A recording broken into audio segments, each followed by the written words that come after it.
It's so strangely refreshing to be able to actually praise a Vision GT car. And that in itself is such a weird thing to say, because if you rewind the clock back to GT6, there were at least a couple of really good standouts. Many people to this day still love the Beamer. I feel like the Beamer was more enjoyable back in GT6 almost, and see more people using it then. Of course, the Tomahawk was just insane when it first dropped, and we always take fast cars for granted after a while because you expect it, but when that thing first dropped, it was an absolute beast. And of course, one of the key standouts back in GT6 was the Mercedes. It was one of the very few that you could not only use a lot, but it was a car that you actually could modify. You could get like 1100 horses out of it, I think it was, and right up until basically GT Sport's release, you would still see people using that Mercedes in online, for example, Route X lobbies, because it was just still that competitive and that quick. Fast forward the clock, and unfortunately a lot of the more imaginative ones like the Batoni, which I will never forget about, are just dropped or avoided or whatever the case may be. Cars have become much more kind of rolling ads for just the future design of the company in question. They've all become electric with the same kind of boring handling. You open up the throttle and immediately get front wheel drive understeer. To me, the Subaru was one of the earliest examples.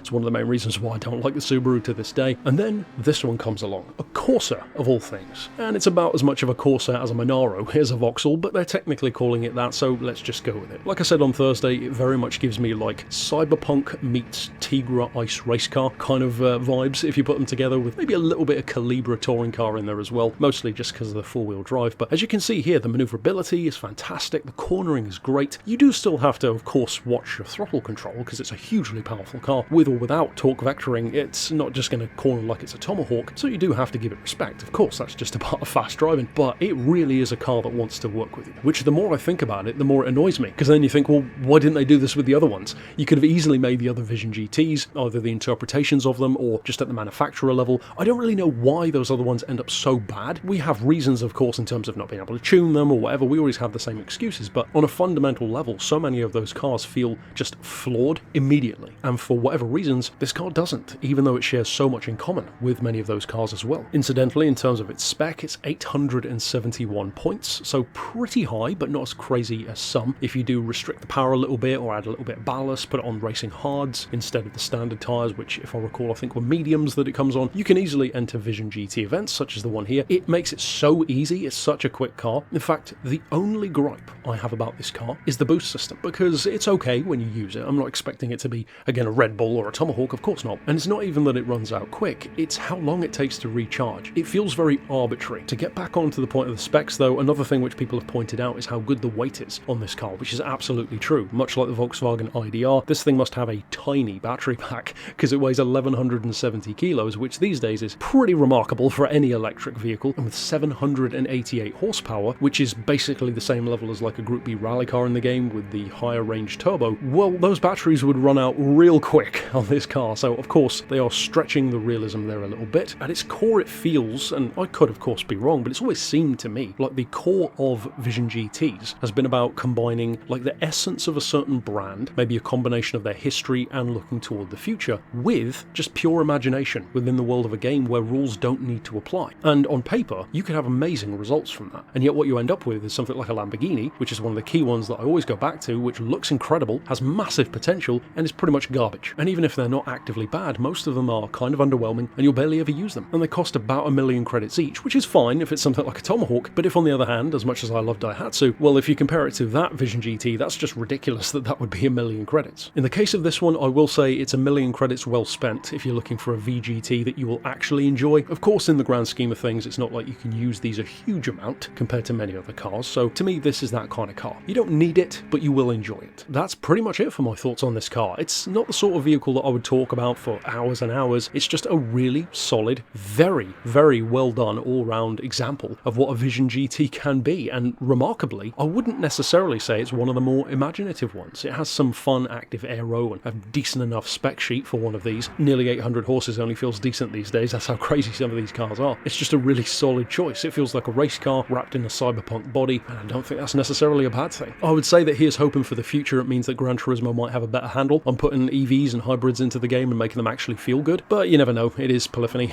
after all, so I guess we'll have to wait and see in future. And we may not have to wait too long, because we do know that another extremely powerful, albeit real, electric car is due to be arriving at some point. It may well be in Spec 3, that of course being the Xiaomi. That one really will be the test. I think. Is this just a fluke, that it happens to be really good, or will that one keep this trend up? I really hope so. I do like electric vehicles, and I do like Vision GTs when they're good, and most of them just kind of aren't. That's it for my thoughts on this Corsa GSE Vision GT. Of course, tomorrow I will see you for the Toyota Land Cruiser, the FJ40, and then the remaining 2 cars thereafter as well. But for now, thanks for watching.